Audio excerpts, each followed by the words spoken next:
Okay, so thank you everyone very much for joining us. I am really excited to be here, really excited to see so many people interested in the topic of self-sovereign identity and blockchains.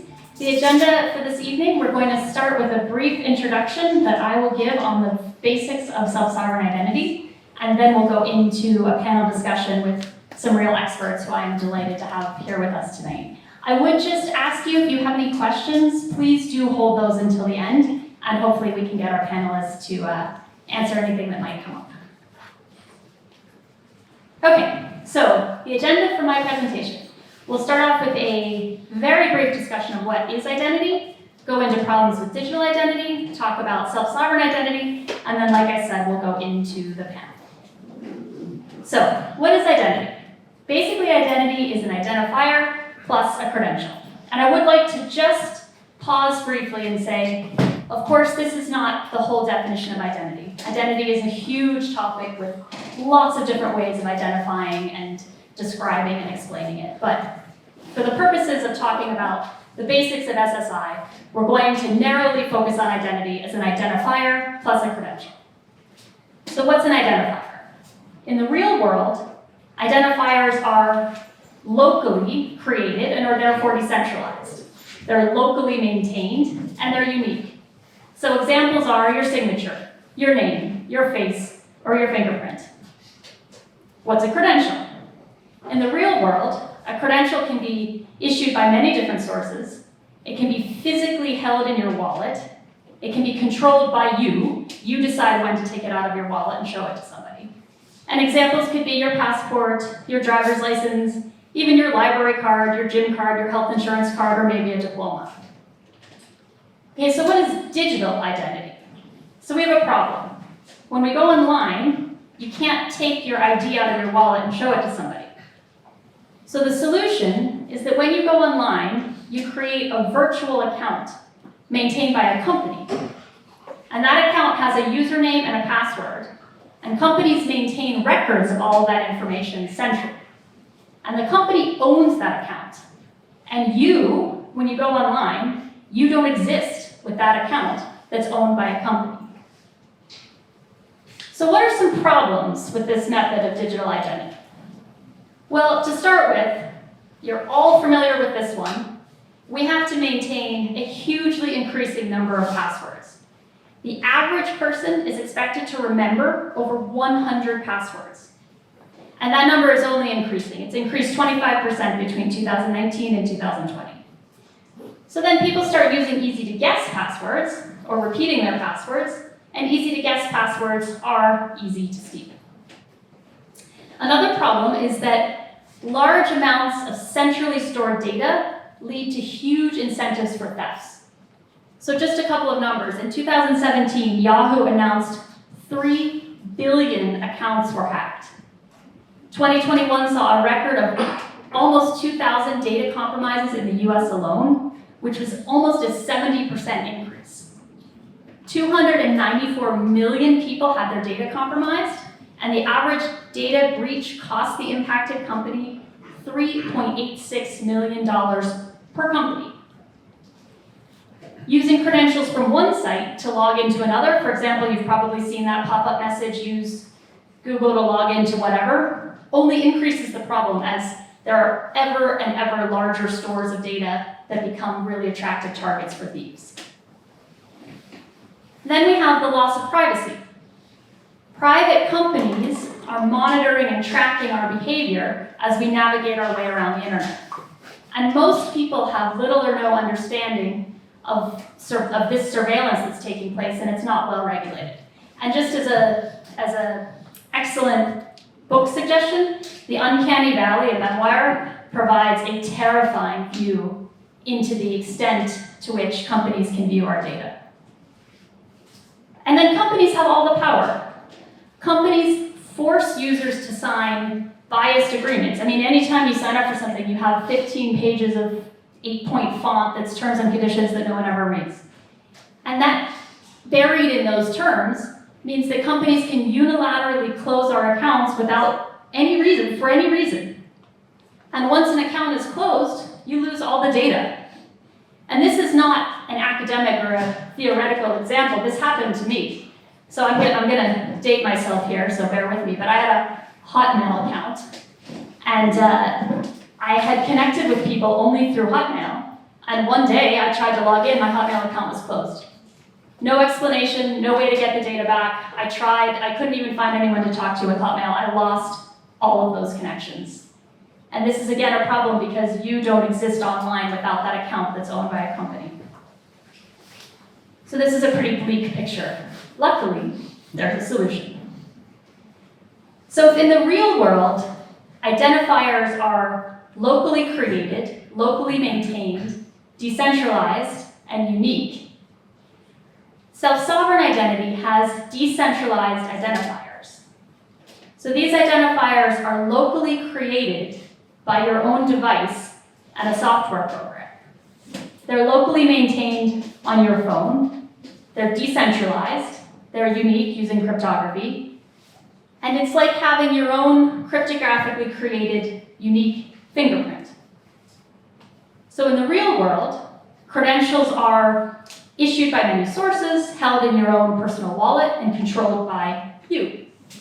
With self-sovereign identity, we have verifiable credentials, which can be issued by many sources, are held in your electronic identity wallet on your phone, and that gives the owner control over when it's shared and what data is presented. So this can lead to a reduction in passwords, because one digital wallet can hold many verifiable credentials that can all be accessed by the same seed phrase. And a digital wallet can contain a large number, actually theoretically an infinite number of decentralized identifiers, DIDs, all linked to the same seed phrase. The data is stored locally. So companies with self-sovereign identity don't hold, or they don't have to hold, large amounts of personal user data because it's held by you. Thieves could try to hack into your phone because no device is completely able to be protected from all thieves, but if they did, they would only get your data, one record. They wouldn't get the thousands or millions or billions of records that are stored centrally by large companies. So this could reduce the amount that companies spend protecting data from hacks. And so just as one example, the Equifax data breach cost the company $1.4 billion US due to the hack of data from 147 million members. So the idea behind self-sovereign identity is that it's privacy preserving. So users control how the data is shared. The verifiable credential, or VCs, are stored in the user's wallet. Verifiers, using again cryptography, can confirm that a VC is valid without having access to the data. And wallets, in theory, can log and track every data exchange so that you, the user, know exactly when and how and by whom your data is being used. And separate DIDs for each interaction mean that companies can no longer track or monitor your behavior as you go across the internet because there's no common denominator. You can have a separate DID for each interaction. At the end of the day, the theory behind SSI is that the user regains power. Users control their data. Users can maintain peer-to-peer connections and no longer have to rely on a third-party controlled and owned account. And finally, a user can take their data, in theory, and bring it to a different platform. You're no longer locked into a platform that owns and holds all of your data. So to take an analogy with blockchain, self-sovereign identity does for identity what Bitcoin did for money. So if we're all here in the crypto valley and familiar with the blockchain ecosystem, in legacy finance, the bank controlled your account. With Bitcoin, you can create your own, or you can use your own decentralized wallet, which is controlled by you. In the legacy internet, a central company controlled your identity.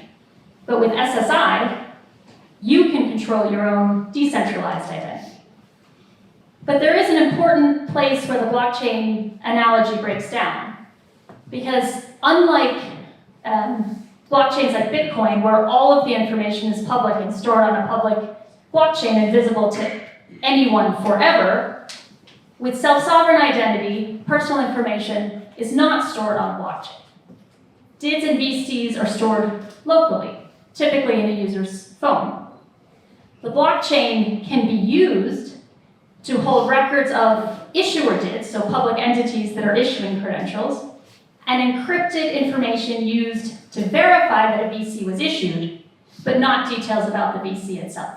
So here we come to the title of the presentation, which is, could self-sovereign identity be blockchain's killer application? So I personally work in the Cardano ecosystem, and Cardano's self-sovereign identity technology is called Prism, but we have a great panel working with lots of other blockchain networks that we'll get to in just a minute. Because we're here in Switzerland, I also have to put in a plug for DDoS, which is the Swiss member-based nonprofit promoting self-sovereign identity in Switzerland. And for anybody for whom German is a first language, there's a great intro to self-sovereign identity in German on the DDoS website. So we're going to turn in just a minute to the panel, and I'm really excited to hear these experts talk about how their work is bringing this technology to life. And to frame our panel discussion, we're going to talk about principles that define what a self-sovereign identity solution looks like. And those principles, which were not invented by me, but were written by a leader in the field named Christopher Allen some years ago, include that in self-sovereign identity, users should have control of their identity, they should have access to their own data, the system should be transparent, identities should be persistent, information should be portable, information should be interoperable, users must be able to give their consent. Minimalization is important, so that disclosures of claims should be limited to the minimum amount of information that's necessary. And the rights of the user must be protected. And the last one, it's a bit esoteric, so we probably won't really focus on it, but users should have an existence. So that concludes the introductory presentation. And so I will now ask for the panelists to make their way up to the stage. And I will ask my colleagues at the CV Labs to raise the screen, turn on the mics, and give us a little more light in here. Hi everyone, my name is Nick Mason. I'm the CEO and one of the co-founders of ProofSpace. ProofSpace is an identity hub wrapped with no-code tools. So what that means is that we have multiple identity networks, one of which is the Prism you saw on the screen there, integrated into our platform, and multiple credential types. It means that companies that don't know a great deal about SSI and all of the standards and specifications can come and pick from a library of networks and then implement really sophisticated workflows using our no-code suite of tools. So we are positioning ourselves as an on-ramp for decentralized identity. We are currently live with an instance of Hyperledger Indy and with the Prism, and we will be making announcements about other networks to be integrated soon. Does that cover everything? I think that's good. Thank you. So Ingo, you've got the mic. How about you next? Hello. Yeah, hi, I'm Ingo. I'm from KILT protocol, which is a blockchain. So I'm working with the blockchain KILT. It is part of the Polkadot family. So in this ecosystem, Web3 Foundation is also here in Zoom. You probably know the guys. What we do is we do the infrastructure for exactly 100% of what Allison just said. So we implemented DIDs and verifiable credentials so that anyone can build applications on top of that, no matter what they use it for. So that could be for logins, for example. That could be for KYC processes. This could be for, I don't know, for cars discussing things with each other. So you can basically anywhere where you need an identity, if it is a machine identity or a person identity, you can pick from the KILT. It's a library, basically it's an SDK. You can pick from there and start building your stuff on it. Excellent, thank you. Stéphane. Hi, my name is Stéphane Mingot, coming from Adnovum. We are a software company in Switzerland, focused on the tailor-made software for large companies. I'm leading the innovation lab, focusing on emerging technologies, and we're working the four last years on technology like blockchain, of course, machine learning, collaborative machine learning, and self-sovereign identity. There is two linked to blockchain and SSI in our activities. The first one is that we created a blockchain-based ecosystem called Car Dossier. I don't know if you have heard this. This is an ecosystem around cars in Switzerland, trying to track the life cycle of cars, being able to have an overview of all the activities of a car from the immatriculation to the end of the life. And this is an ecosystem with with insurances, road authorities, garage, and so on. And the idea is to support cross-organizational processes, like, for example, immatriculation of a car.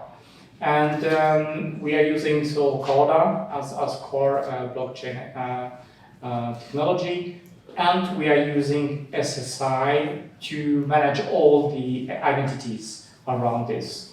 And this is the identities of the members of the association. These are the end user. These are the nodes of the blockchain ecosystem. And this is where we identify quite clearly that we need to have a solution to manage all these identities on a privacy manner way. So this is one of the activities we have. The other one where we're focusing on the use case, which will be enabled in the future around the EID ecosystem. So you know that in Switzerland there is a new ID law, which is now going to be implemented, and there is some use case we implemented where we use vertical credential on all the levels, the identities from the governmental proofs like a driver license, like certificate of residence, using this in concrete use cases. So this is two ways we are using SSI blockchain. Excellent, thank you. And last but certainly not least, Pelle. Hello, my name is Pelle Braendgaard. I'm the CEO of Notabene, and unlike most people in this space, we're not really, strictly speaking, an identity company or an SSI company. We do, however, use SSI in everything that we do, and we help companies, particularly crypto exchanges and financial institutions, implement FATF's crypto travel rule, as it's known, which has nothing to do at all to do with travel, but everything about exchanges collaborating to identify each other's customers for a particular transaction within the context of a transaction. And for that, we believe SSI and DIDs are really the ideal technology to do so in a privacy-preserving way that also maintains the full control of data by the different parties to a transaction. So prior to founding Notabene, my founding team, we all worked at Uport, which is the first practical SSI system, where we started building it in 2016. It was just a set of open source protocols, apps, and libraries that are now just there, independently maintained right now. But here in Zug, the city of Zug issued a Zug SSI ID. We didn't really have anything to do with it except they used Uport, and we found out when they started sending bug reports to us. But that's the idea with SSI also in open source, is that you don't need to have some kind of major contract or anything to begin using it. And it was an experiment here, of course. But we've always been focused on building practical SSI, not idealistic SSI. I mean, we are all idealists. Probably most people in the space are very idealistic, but we're also very much focused on being pragmatic, getting this technology out there. So Uport was originally built around that. And I think Notabene is a great example of us taking the technology but using it to solve very specific business problems. Thanks. Great, thank you so much for that introduction. And if I could borrow some crypto lingo, we definitely have some SSI OGs in the room today, so thank you all. So I want to frame the discussion for the panelists around those principles that I had brought up around what makes a solution an identity solution self-sovereign. And so Pelle, you had used the word a minute ago, control. So we'll start with you, and then I'll ask you all to talk about what does it mean for you that a user should control their own data, and how does that come to life in your solution? So there are a couple of aspects, right? So as you talked about before, and thanks for adding the disclaimer about SSI not being being an identity, but not a full identity. But a DID should ideally be created by a user. It should not be. It should really be meaningless. But in some respects, in that it's just a random identifier. But the controller of that should be able to prove that they control it. So this is one thing that's specified within the DID spec, how this does it. But there's no specific claims or credentials or any other aspect around it. The DID only allows its owner to prove that they control it. And this is very important because it allows the owner to just, well, a DID is something very, it's not super, it doesn't really have any additional information in it, but anyone else can issue credentials to it. And now the owner of that DID can take ownership of that data, and they can share that data elsewhere. And this is very unlike some of the, for example, the aspects of identity that you see a lot of people in the Web3 space propose, such as ENS, which is I'd say a dangerous form of identity. It's not an SSI, it's not self-sovereign, because all the data is shared. And it's actually out of the control of users, where a proper SSI system, the user controls the data and can share it and prove that they are the owner of that data, and they can share the data specifically and privately. Yeah, and Stéphane, I see you holding your head and nodding your head, and coincidentally you also have a microphone, so would you like to follow on and talk about user control of data? Yeah, so we made some usability tests during the proof of concept using the referral credential, and one of the feedback of the user, what they were really happy to have, really to get the control of the data they share. That you always have a proof request for the verifier asking the data they want to see, and the user has the possibility to accept or not. And this is a really important part for the acceptance of this technology, and it's going to be something which will be relevant also for the future EID in Switzerland. That the analog to the plastic identity card, the user is really able to say if he wants to show this information or not. Maybe I want to jump in here for a second, because that's actually it's an interesting thing, because we just heard two totally different views, and I'm not sure if everyone actually noticed that. So we learned in the beginning from your presentation that actually the DID represents something like your face or your fingerprint and stuff like that, which are things that you inherently made yourself. And Pelle just said the DID is something that you actually made yourself, right? So this is the analogy to it.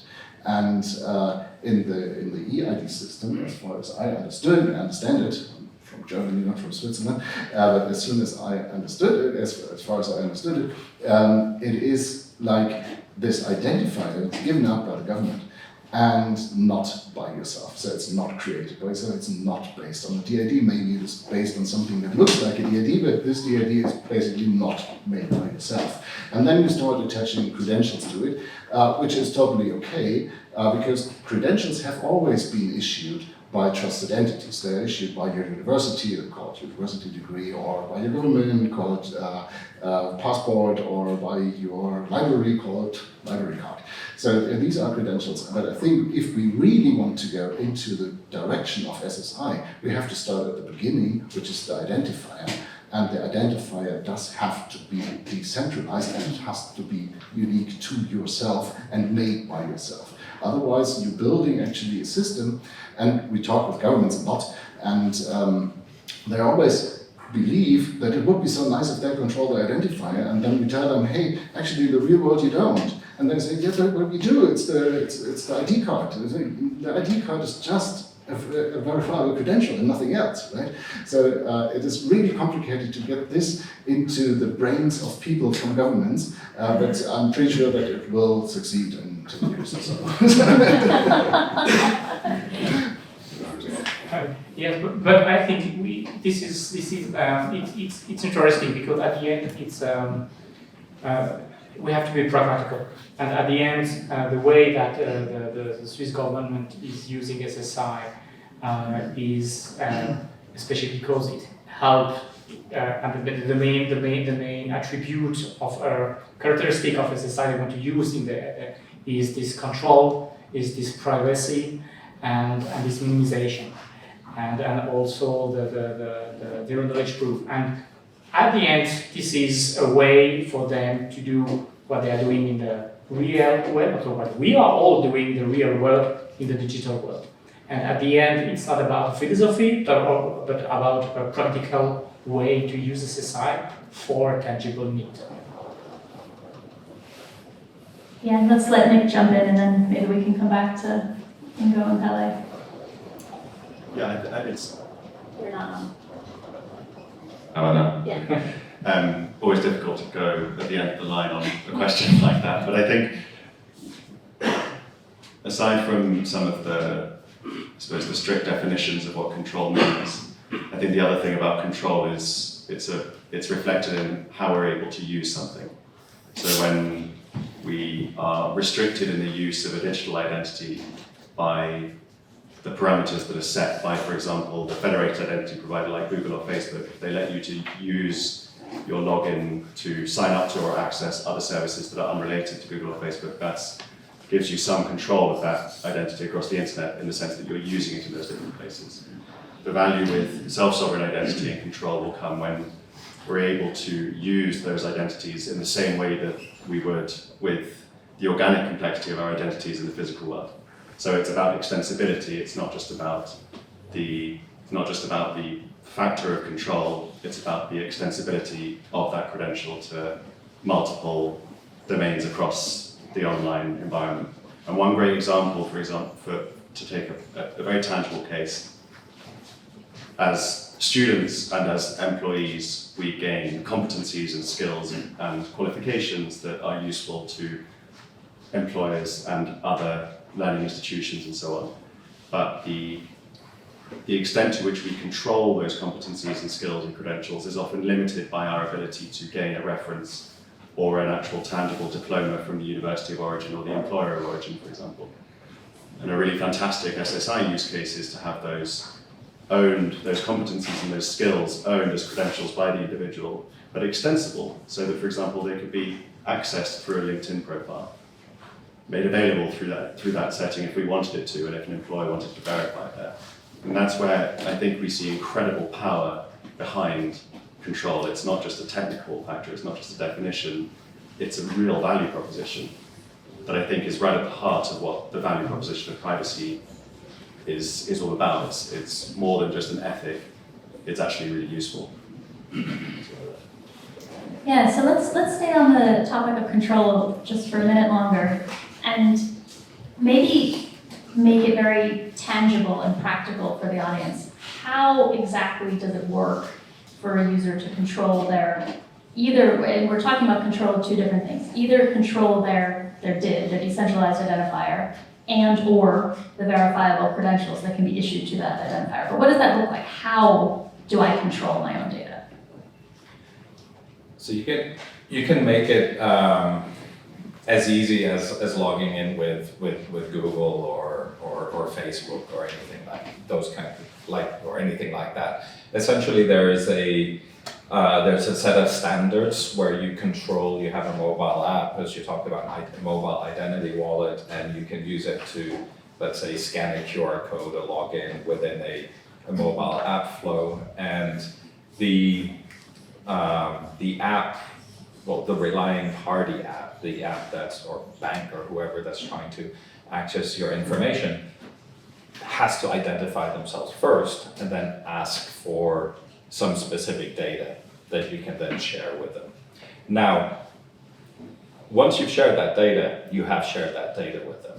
And this is one thing to also understand, is that it doesn't magically solve privacy in that particular point, but you are sharing it specifically with the parties that you are sharing it with. Now, they can do with it whatever they want according to whatever the national, data privacy regulations are. But it's not necessarily super magical, but the great thing about it is that if we get into a position where they can also issue credentials to you, you can then pull your data with you, and now you can share that elsewhere. And this is something that's not possible with the traditional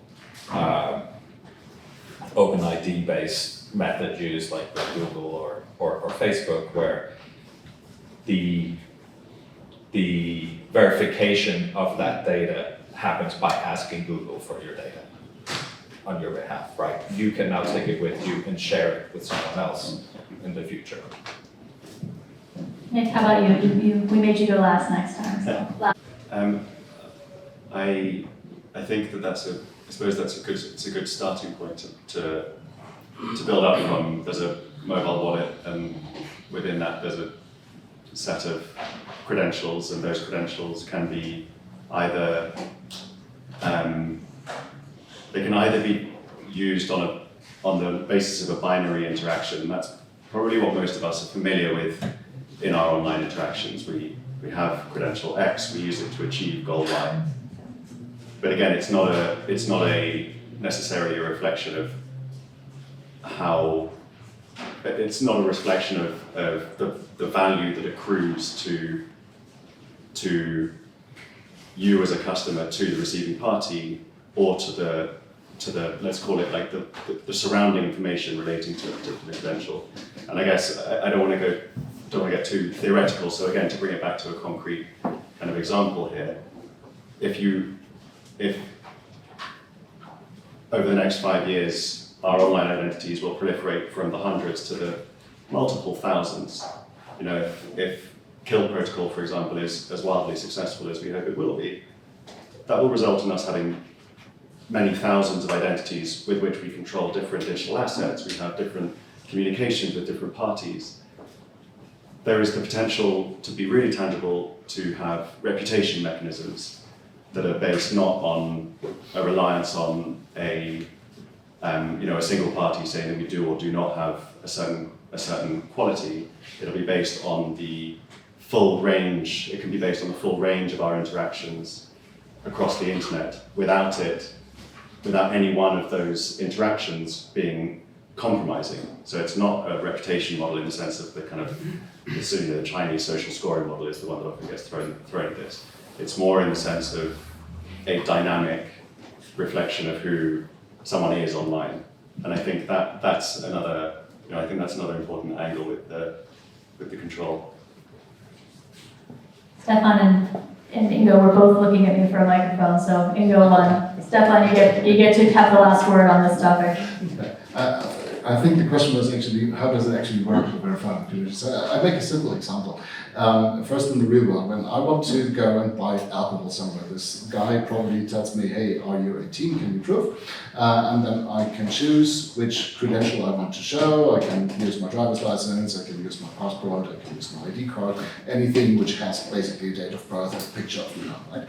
And then the guy basically checks 4 things. So the first thing that he checks is probably if the picture on the document actually matches my face.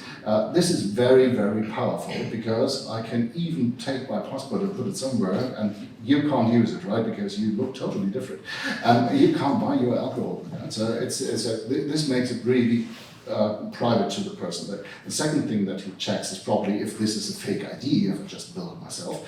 So there's some security thingies on it, right? So this is the second thing that he checks. The third is he will check if the issuing entity is actually something that he trusts. If I say, yeah, this is the Ingo credential, which is issued by Ingo, and it says Ingo is over 18, well, he wouldn't trust that. But if he sees it's a country that he lives in, then he will probably say, yeah, this is totally fine. And that was already the 4th thing, right? So, and then he looks actually at the content and sees, hey, actually this guy is born in this year, makes a little bit of calculation, yeah, definitely over 18, so he can buy alcohol.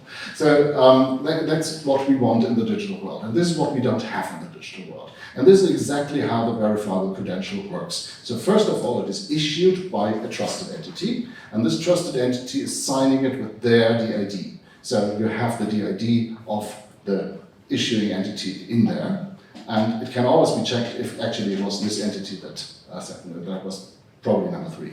And then when I show it, when I share my verifiable credential with someone, I want to buy alcohol in the internet, for example, I sign it with my DID. And my DID is basically, on the one side where I sign it, it is my fingerprint, but on the other side, it has a public side, it is basically my face in the internet. And I control it, so it's totally okay. So they can see actually this is a real person.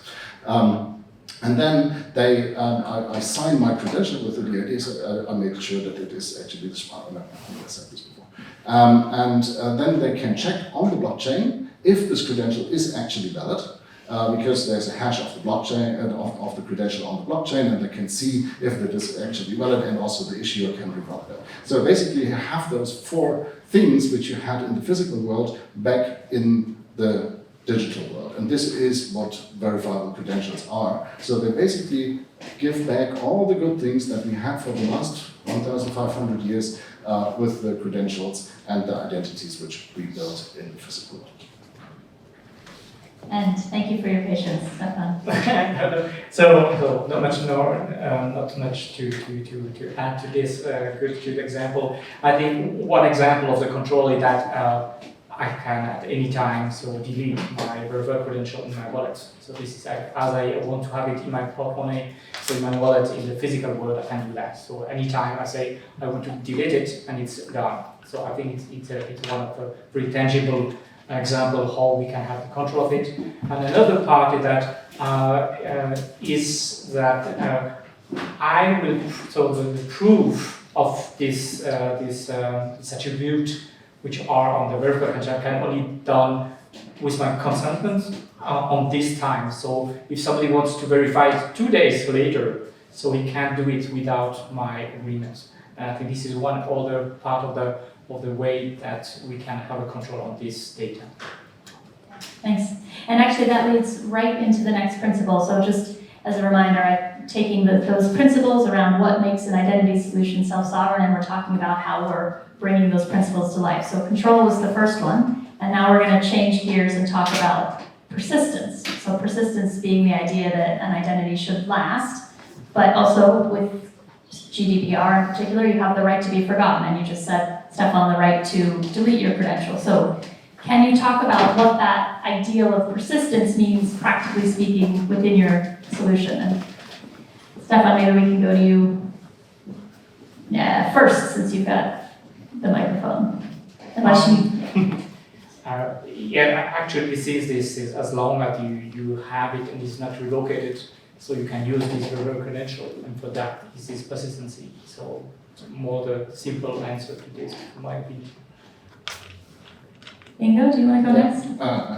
Maybe just a little thing that is added, that could be added to it, and this is one of the reasons why we're actually talking about blockchains in this thing. Persistence also means that no one can switch it off. Like your nice example you had with the Hotmail, so somebody just switch it off, right? And it could even be that Hotmail gets switched off, or Facebook or something, and that wouldn't be nice. And this is actually why you would use blockchains for certain things, like, for example, the validity of a credential, because blockchains can't be shut down by anyone. There can't be a government or a company or whatever which shuts down the blockchain. So you can be sure it is always on, which is also a part of persistence. And Pelle. Yeah, this persistence one is like I don't necessarily agree with all of with all of these particular statements. Like ideally, please challenge. I mean, ideally, you control these credentials, and you can decide if you want to delete it. But we should also realize that verifiable credentials, unless we just want to just sit alone in our room and just talk with ourselves, are supposed to be used to interact with other parties, whether it's businesses or other individuals. And the minute we share with them, there is actually recreating essentially an edge in a graph. And now it's part of our connection. There's like an identity construct between two different identities now, and that other party now also has the right to it. So a very practical way of seeing this is, for example, when you go into a bank, let's say you wanted to implement a mortgage system using verifiable credentials. You can't just ask the bank to just, delete your mortgage, right? and because they Are you sure? I might try that. and this is where sometimes people look at it from a very simplistic point of view. Like I'm talking with about working with Facebook, but for example, if you are sharing your credentials with a financial institution that has onboarded you, there are record-keeping requirements that institution have. And you have absolutely zero right to be forgotten in most jurisdictions, including the EU, on those particular cases. So but it actually is still useful because you can always not share it with someone. But the minute you've shared it, you have lost full control of that information. But still much better because you're making that decision of who you're sharing it with. But it's very important to understand that some cases verifiable credentials can just be very transient things. In some cases they're more permanent things. And typically if you're interacting with a business that has record-keeping requirements, there's no deleting anything for the next 5 to 10 years. Yeah, I'm an American and I have the privilege of filing US taxes. I don't think the IRS is gonna forget me anytime soon, unfortunately. Before we give Nick a chance to talk on persistence, can you expand a little bit more? You mentioned an edge on a graph, and I hear this a lot. Can you talk about what that means? Yeah, so when I talk about graphs, I'm not a mathematician at all. I can hardly add 2 and 2 together. But when we talk about graphs, it's not like a graph of numbers created in Excel. It's a set of nodes that are connected together. And blockchains are essentially graphs. They are essentially graph databases between addresses that are transacting with each other. The same way you can look at SSI as just being a large graph where each DID is a node, but the actual important information is the credential, which is an edge. So the initial connection you have when someone issues you a credential is that the issuer now connects to you through this verifiable credential. But the minute you then share that credential with someone else, you're creating an additional edge with this other identity. There's actually a lot of useful information in this. That's actually in many cases way more useful than just an individual credential. And this is also how Google and Facebook and all of these companies, they make as many fantastic services as they do, is because they're building up this graph world of the view. And I think one of the real powerful aspects of SSI is when we start actually thinking a little bit more like Facebook and Google, and a little bit less than the issuer of your national identity. Because then we get into much more interesting use cases where you can create a lot of benefits for the different parties. So for example, a individual will be able to build a view over all of their financial transactions across blockchains, financial institutions that they control using some service that they have provided that data to. And that's very powerful. They can use that for managing their own risk, performing their own analytics, and businesses can do the same. This is why there's always the use case that you always hear about SSI is I'm going to go prove I'm over 18 on the internet, and without sharing my name or address or any of these kinds of things, which is, that's what we do with a driving license or ID card or something today, but it's also not really particularly a big problem. But there are way bigger problems out there, such as risk management, fraud management, and all of these kinds of things where you need to think about much larger amounts of data and think in graphs. And I've got to ask you one more question on that. So what's better about doing that with SSI as opposed to the Facebook and Google model that they do it today? Well, I think the real powerful aspect here is that if you control the data, you can pull in all the data that you have access to, rather than just these little silos that you have. So right now, your average person has a Facebook silo, or a meta silo, I guess, and there is a alphabet, to continue the same, there's an alphabet silo, and there are all of these different, large Web 2 silos. Then there's our banking silo. We may have multiple banks, so there's multiple banking silos. Then there's our health insurance, and in Switzerland we all have, there are many different health insurance companies, and so each of these health insurance companies has a silo. With SSI, it allows us to pull all of this data together in a safe way to make sense of it, which would be really hard to do using centralized data. Yeah, thanks. And so then, Nick, it's over to you, either to, if you have any follow-on comments or to get us back on the topic of, practically speaking, what does persistence mean in a use case or practical approach? I think persistence is actually one of the uncomfortable cousins for a self-sovereign identity, because persistence implies choice. It also implies, in some cases, an absence of human error. If we hold all of our credentials on our device and we lose our device, or the device gets stolen, or you drop it in a puddle, if the credentials aren't backed up, you've lost them. So, what does persistence mean to people in that context?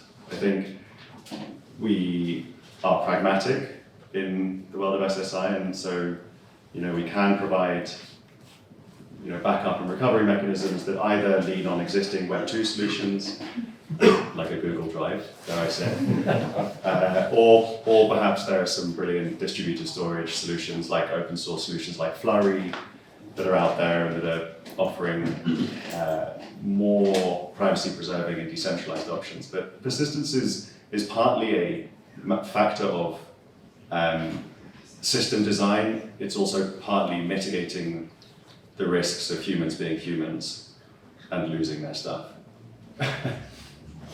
Yeah, that makes sense. And actually, Pelle gave us a good lead into the next principle. So we've covered so far control and persistence. The next one is portability. So the idea that you can take your data across lots of different places. So Ingo, do you want to start us off on practically speaking? Maybe practically speaking. Hello? Yeah. So practically speaking, I think this is one of the biggest issues which came along with the Web 2, right? Because nothing was really compatible. Facebook is not sharing the data that they have, not even with you, and they won't share it with any other service probably, unless they pay for it. And that's probably not what we want. So standardization is key to this thing. So what happened is that there's an organization called DIF, the Decentralized Identity Foundation, where lots of companies are part, probably everyone here on the panel is part of that. And there's also huge companies like IBM and Microsoft being part of that. And they set together, starting I think in 2017 or even 2016, defining those standards called DID and verifiable credentials. This is nothing that one of those guys here on the panel actually made up. This is international standards standardized by the W3C. This is the guys which also brought you HTTP, so that's something that people use in the end. And this is key to it, because there's many different solutions. It's not like there's one DID solution, yeah, everyone use KILT. That wouldn't be possible, because we are just a small company and everyone's a small company compared to Facebook. So the only way to win this battle is actually that we start working together.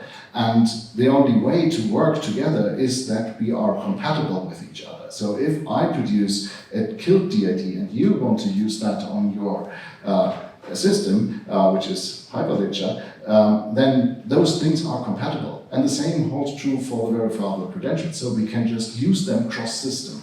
And this is, I think, the only way to actually make it possible to share data and to collectively somehow win this thing against the Facebooks and the Googles. Nick, go ahead. I think we might need to differentiate between portability and interoperability. And I wonder if there was a... were you talking about interoperability first rather than portability? Yes. Yeah. Yeah. So Okay, then you talk about that. I'll talk about this was the perfect answer for interoperability. Portability. Well, I think this comes back a little bit to what I was talking about earlier in allowing our online identities to reflect the organic complexities of our lives.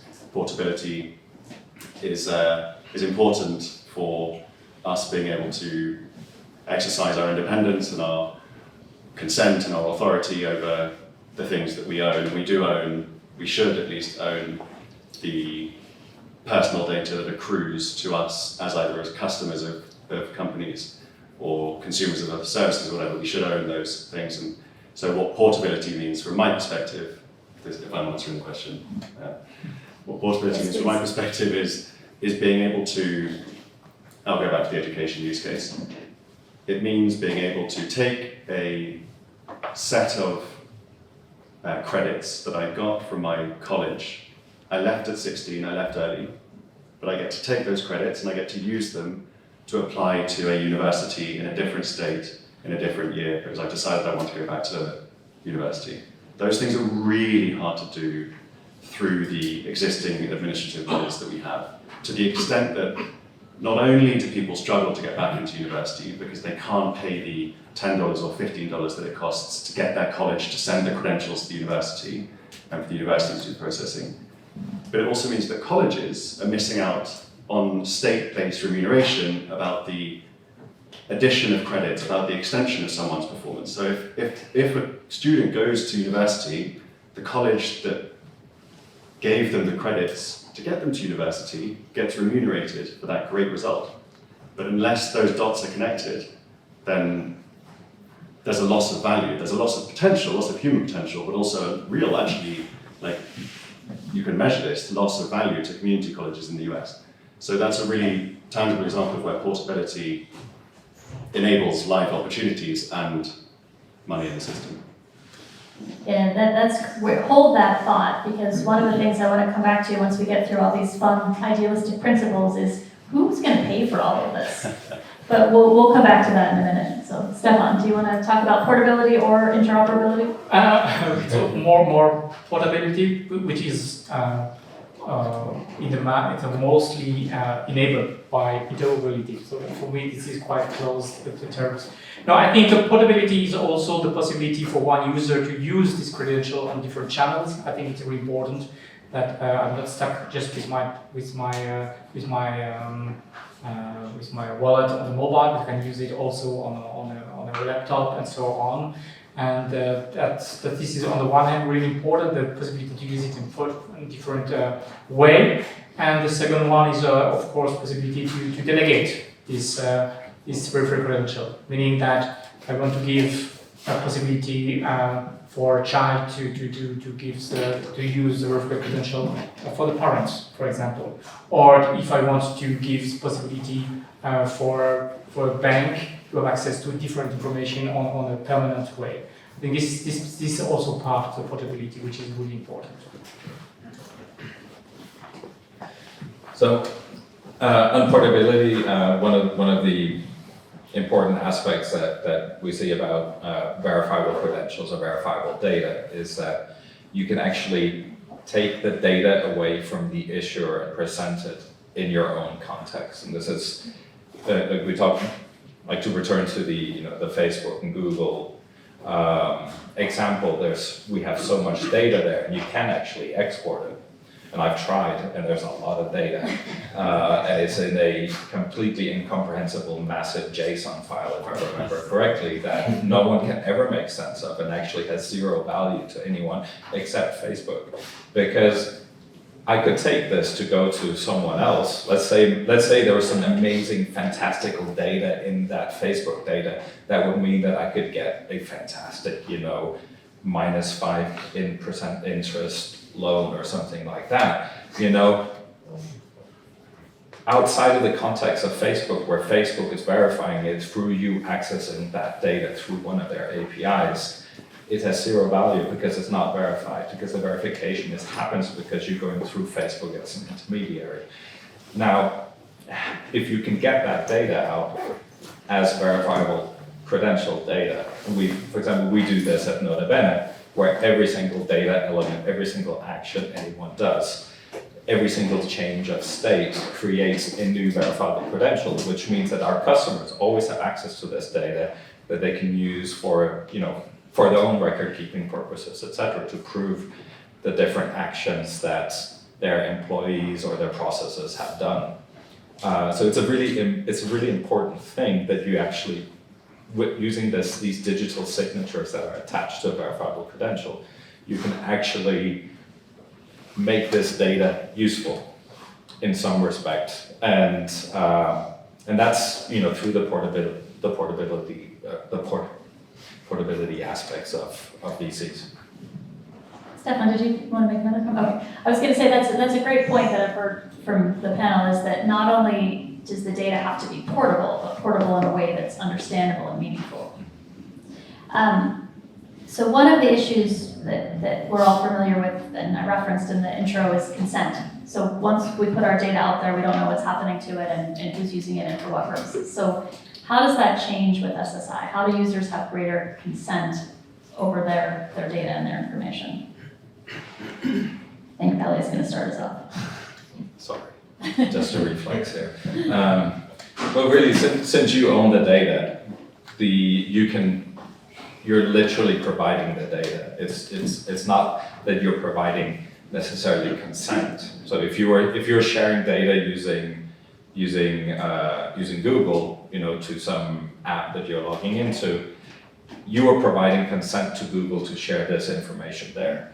But one of the differences about self-sovereign identity is that you're not actually just providing consent. You can provide consent to use it for some particular purpose, but you're actually providing the data.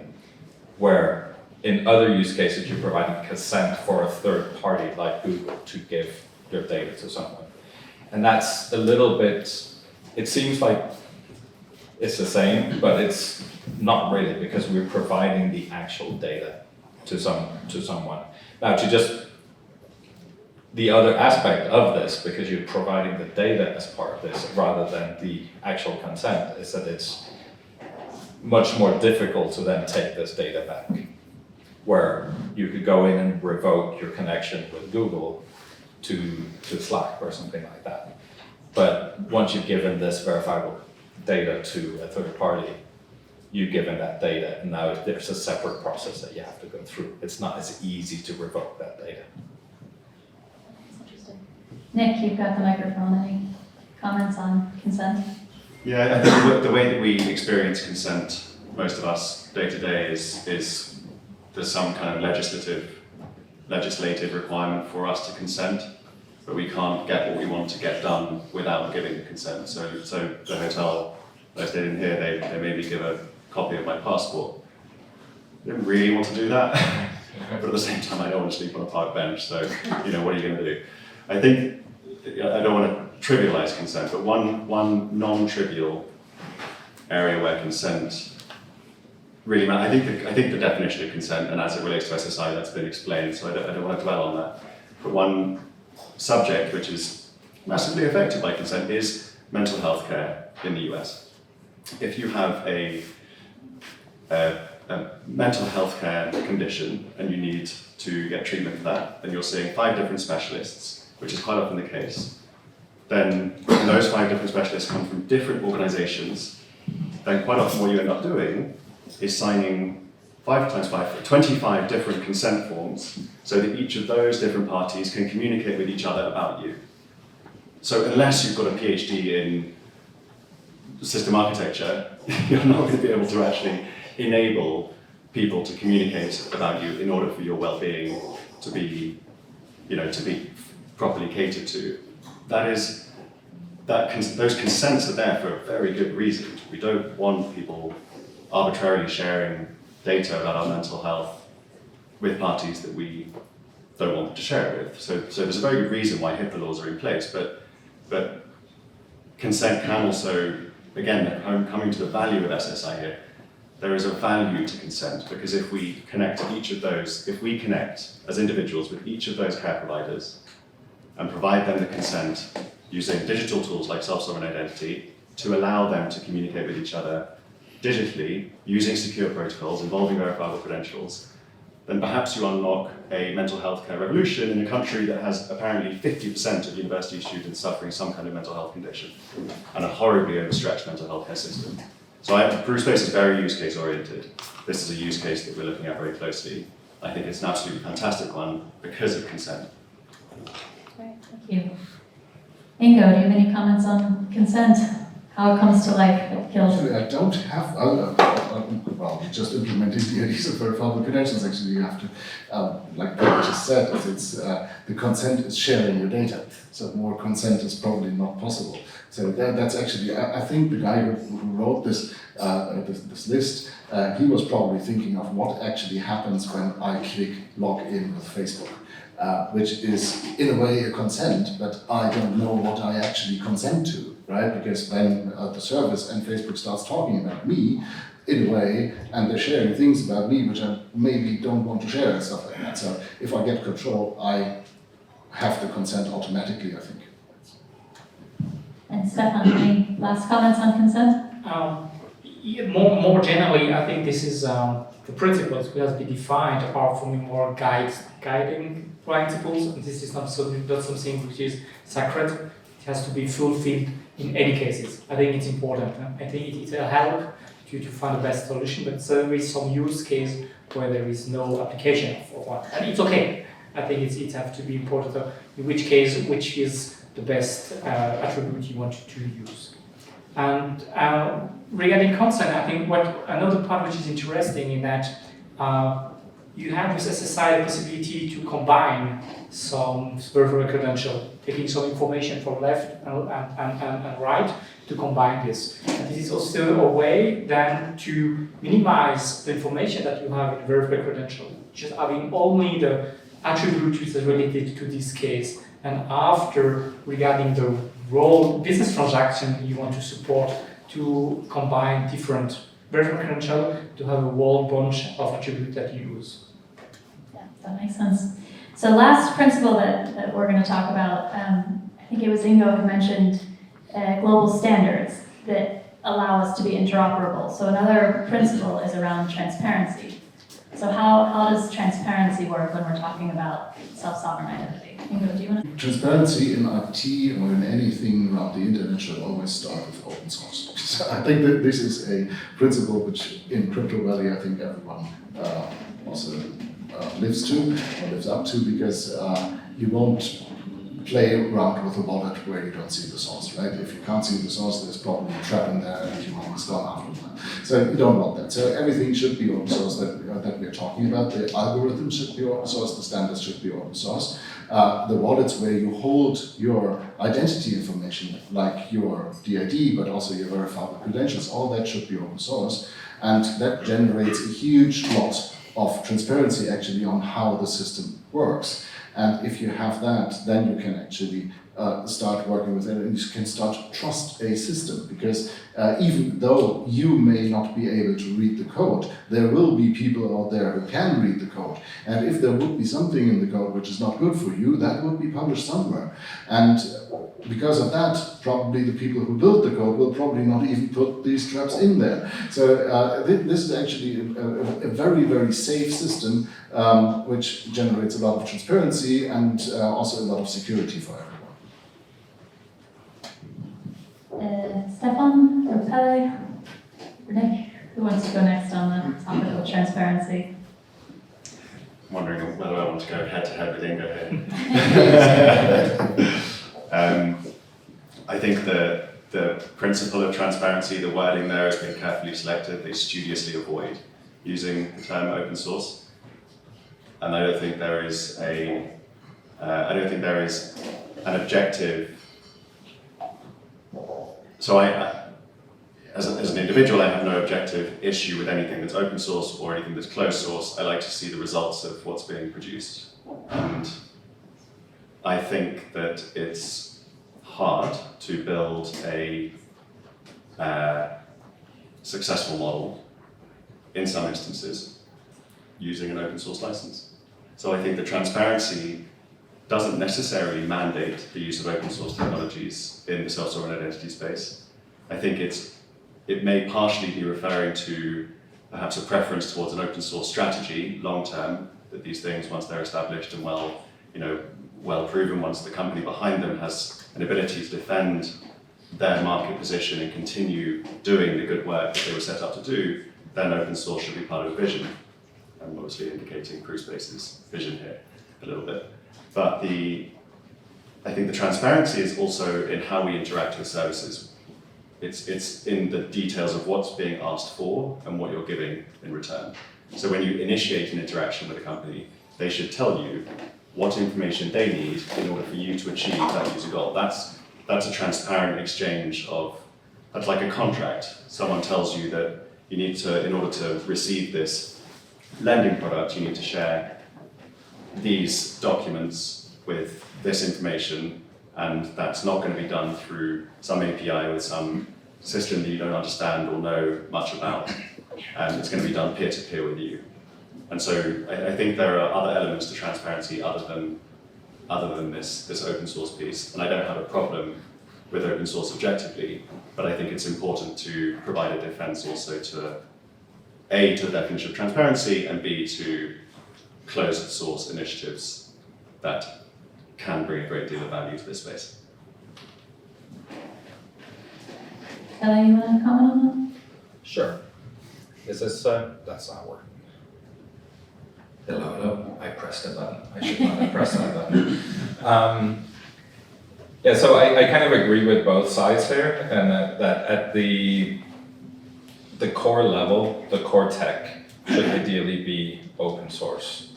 And every company working in this space shouldn't necessarily go out and try to reinvent the wheel, which is actually something that does happen quite a lot in the SSI space. Like when we talk about interoperability, there are 300 different, I don't know the exact amount, I'll just say 300 different DID methods, because every single consulting company or software company wants to create their own DID method, which is just not really needed in most cases. And you probably don't need that many of them. So I think the core aspects of it, the core libraries, core infrastructure should be open source, and that makes sense.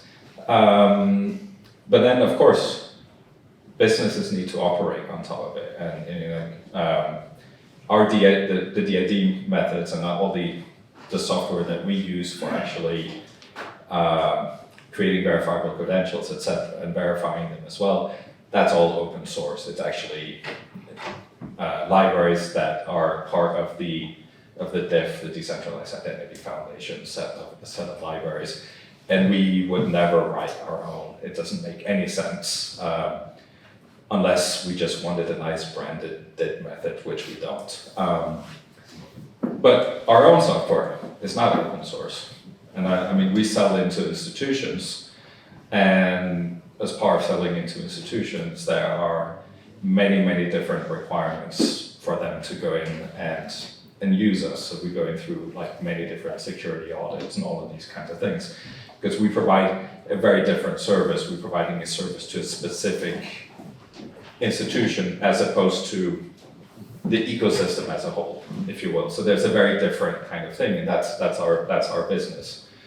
So you do need those aspects. But I actually really do like what you're mentioning about transparency, the use of data, and I think this is one thing that's the crypto industry as a whole, and well, society as a whole, I guess, we should be better about asking, be transparent about what we want and what we want to use this data for. And this is not just, in the wider space, but the crypto industry is particularly, like to talk about transparency and stuff, but we're also particularly opaque about the actions that our users do. So I think in the crypto industry, we can probably show a much better example to the rest of the world as well on being transparent. So I agree with Pelle, and I think that this difference between the basis infrastructure and the basis technology is a good example how the Swiss government is acting now for the new AID, saying that for the trust infrastructure, every software should be open source, which will be a possibility to enhance the trust from the people into the infrastructure and to use the acceptance of the AID. I think the first votation there was lots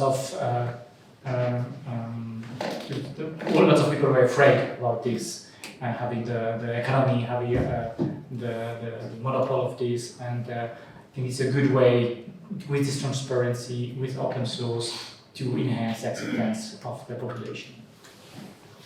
And that's a great lead into the final question that I'll ask the panel, and then we'll turn to the audience for any audience questions. But so that I mentioned this before, but who's going to pay for all of this? How do we as an industry make money bringing self-sovereign identity to the digital world? Go ahead, Pelle. I don't think it's that complicated. There are businesses that want to, do business, make money, do all of these kinds of things. They're quite happy to pay for the benefits once they see them. I don't think end users in the foreseeable future will be paying specifically for most of this kind of technology, even though sometimes you hear idealists saying that that's the right way of doing it. And maybe perhaps that is the right way of doing it. Just like today I go in and, I just got receipt of a brand new Apple Watch I can put on my phone today. I bought that myself with my own money, So maybe in the future, someone will pay for some kind of like cool new SSI wallet with some very specific cool features that I could use to show everyone that I have a cool wallet, right? But I think businesses will pay for it. I don't think government should pay for it. Maybe for some core credential issuance in certain markets it makes sense. But businesses are perfectly happy paying for identity technology and identity use cases right now. Why not let them continue to do so? We're also happy to invoice people for that.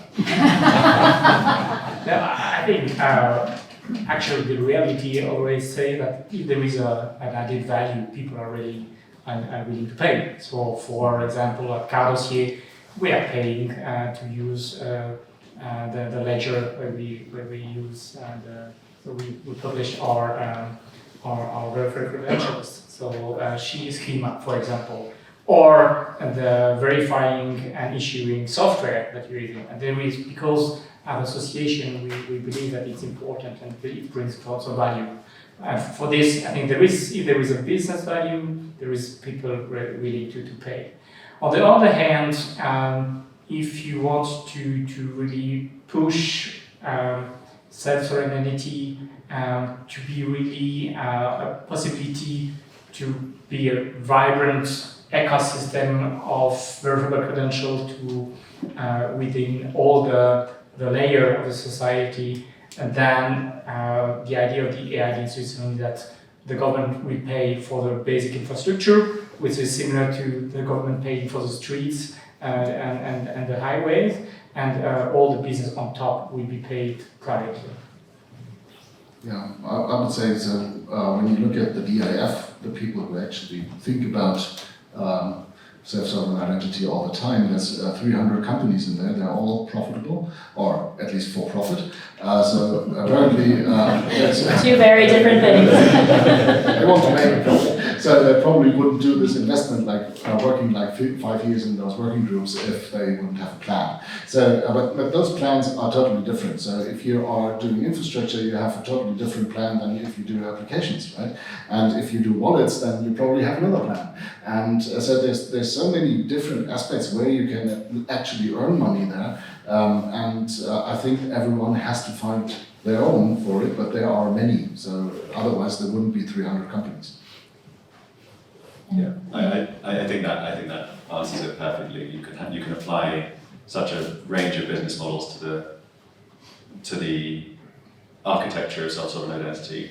One interesting, just to kind of share a possibility. One interesting idea is this notion of a credential economy, where an issuer is remunerated for the credential that they have issued to an individual when that individual shares it with another organization. So that the verifying party gains some advantage by verifying information about who I am, and the issuer of the credential, who's gone to all that effort either to, and have me as an online customer or acquire me somehow as a customer, they get remunerated when the data that they issue to me is verified.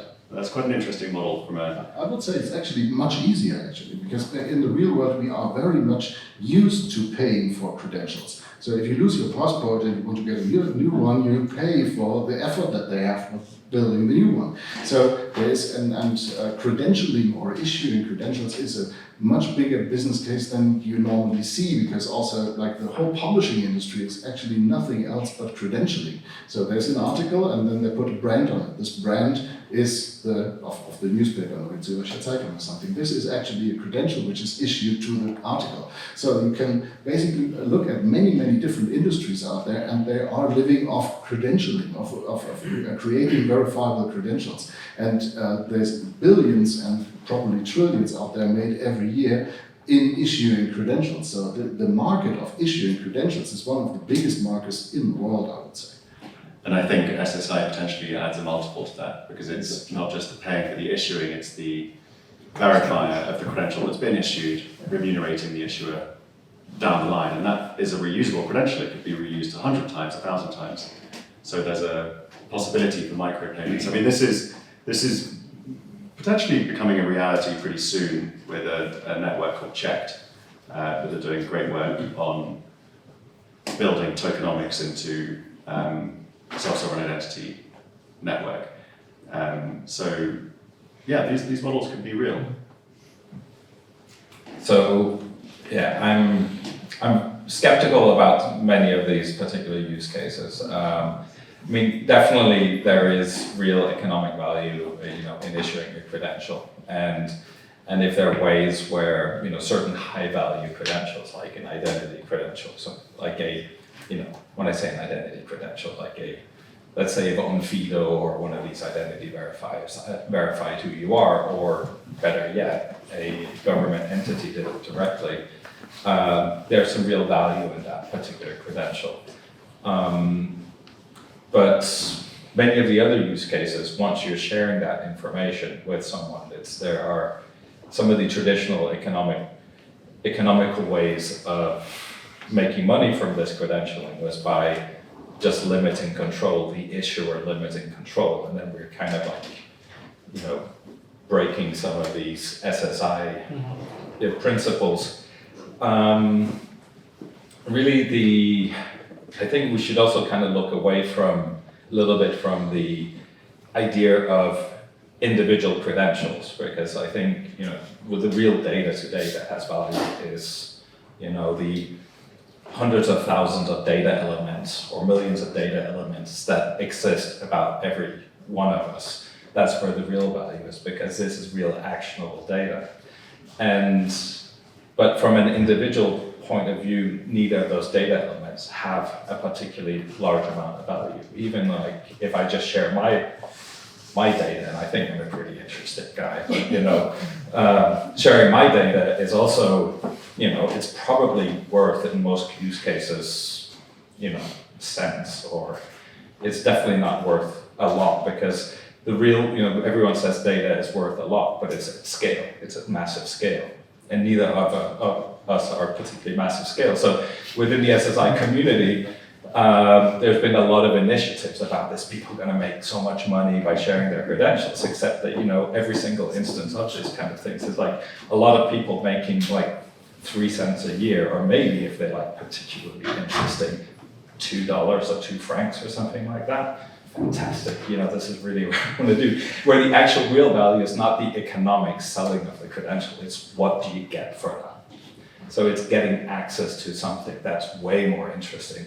So having a credential that I can use to go in and open a bank account because I want to transact, that's way more important to me than being able to make, a fraction of a cent by sharing this credential to them. And this is, I think, where the real value of this starts coming in. When we start looking at sharing large amounts of data to be able to get increasingly better things in return for it. Yeah, I think we're actually saying very much the same thing. Probably. I'm not saying that the individual is remunerated Yeah. for sharing their credential. Yeah. That really would be hard to make money with that, I agree. It's that the issuer of that credential is able to be remunerated when it is verified by, if there's 10 million customers, each sharing a credential for verification, then there are potential models there. Yeah, I And agree. a great one is like that can be that is a use case for definitely in some real world use cases, like in that. In the short term, there may be some value in that, just like Onfido charges, $1 or so for each verification that they do when you open a bank account. However, I would be really careful with this kind of business because it's breaking one of the principal rules of SSI, and one of the advantage to have a Chinese wall between issuer and verifier, and this is exactly what we want to achieve, and to be get rid of a Google ID and Facebook, because I don't want that my issuer knows that I have access to this onto this service. So for this reason, I would be careful because it could be confusing for the I got to respond. The very nature of SSI means that the issuer doesn't know which party they don't know which individual is using which credential with which party. They just know that micropayments are coming in. So it's not, you can't tie, this is really important to clarify here, because I do think that there's a model, and I think particularly interesting in less developed markets, there's a model here, but I think you don't break the Chinese wall. That's really, really important. It's still the user in control of whichever party they share their data with. The data that they're sharing is one that they own, it's on their device, they control which party they share it with after they've received it. And the receiving party doesn't know, the issuing party doesn't know who the receiving party is. So I just want to be clear that that's not breached. And we are rapidly coming up on our time here, and I do want to leave some opportunity for the audience to ask any questions they have for the panel. So feel free to shout out your questions, and if we have any questions online, drop those into the chat, and we will get our representative here in the room to ask them out. Perhaps? Okay. All right, so there's a question. I discovered the SSI problematics through the work of Balaji, ex-COO of Coinbase, and author of Network State. What would you recommend as a first practical step for a beginner newcomer with the concept? Consumer or business? Hard to say. What would you recommend as first practical step? I would say consumer, yeah. Well, if I can take it, if it's someone, I would take it as being someone looking to start developing, get in, just like someone looks to get into Ethereum or something like that. At least that's my reading of the question. I'd say start to look into use cases and not so much trying to reinvent the wheel for the 300th time, which is what typically happens when people discover SSI, is that they reinvent everything again and again and again. Look into use cases, because this is actually where I think there's most value, there's most real ways to innovate and make a difference. Think through actual business use cases, and then how do you apply SSI to that? Yeah, I would add, look into what's already there, because lots of things are already there, and then you don't reinvent. So if you have a cool business case, there's tons of software out there, which is open source, which you can use, which doesn't require you to pay for it, and that's going to speed you up extremely. Go ahead. How much progress do you think we've made over the past, let's say, 5 years in terms of consumer understanding of what the SSI is and what can we make for the next 5 years to change the dynamic? Let me repeat that question. So how much progress have we made over the last 5 years in terms of general understanding of the industry, and how much progress can we expect in the next 5 years as well? I think if the conversations that I have with my family still are any reflection, not a great deal in terms of the understanding of what self-sovereign identity is and why it's valuable. I don't think we need people to really understand it. I think as technology implementers and people who are more concerned at the infrastructural layer, we have to make these solutions available in such a way as people don't even know that they're interacting with self-sovereign identity. And it's a roundabout way of saying I don't think that we've made a great deal of progress with consumers understanding what SSI is. I think what was the other part of your question? What can we expect in the next 5 years? Well, you answered it, you say we don't need to do anything. Which is great. Yeah, I'll hand it to someone else.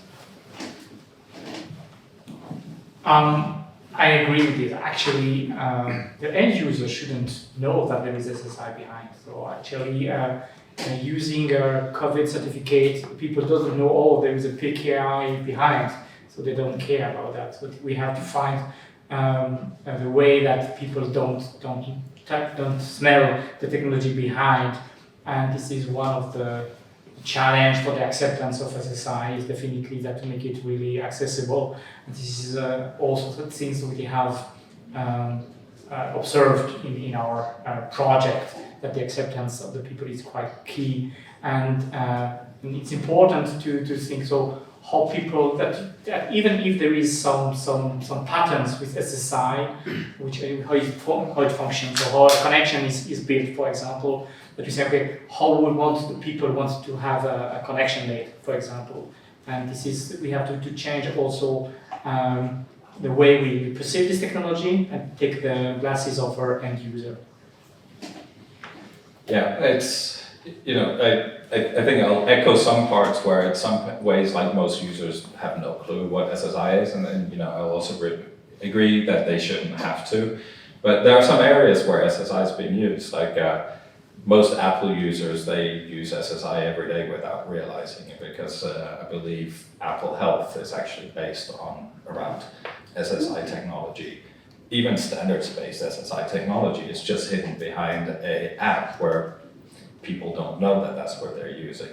There's a bunch of their implementation probably wouldn't, go fit Chris Allen's principles, but the core technology is there, and there's a real use case, and it's actually doing what it's supposed to do, because people have access to their credentials that they can share with their doctors or whatever. They have that data in there using it. So I think actually it's a fairly good use case for it, right?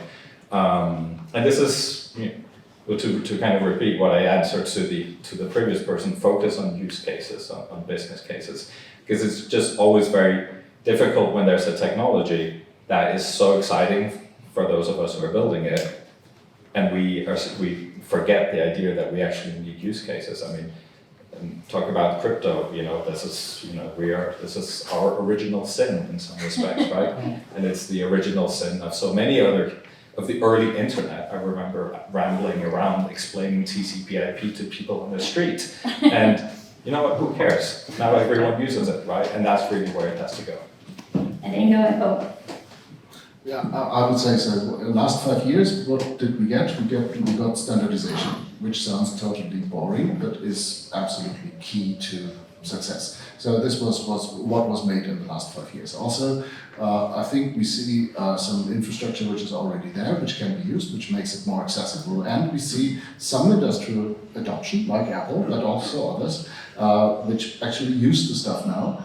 And I think this is just the beginning. So I think in the next 5 years, we will actually see big deal industrial adoption, probably not governmental. Governments will take a little bit longer until. So I think this thing like SSI, this will grow from industry into government and not the other way around. Everybody thinks of the ID card business case, and that apparently is not what the governments want. So we will have to look at industry first, because industry can build business cases on top of that. That's much more interesting. And then at one point, governments will understand, okay, this is now the new standard, okay, we have to adopt it. This is the way it will probably go. And then Nick, you get the last word, and then I think we need to wrap up here. Yeah, actually, do you mind if I run a quick poll? Go ahead. Okay, because I think it's a good litmus test with an audience like this. Raise your hand if you would make a decision about a product or a service on the basis of privacy. If privacy was greater for that product or service, would that affect whether or not you choose that service over the substitute? It's almost So I think For those of you online, the vast majority of people in the room have raised their hands. so. How many of you use TikTok?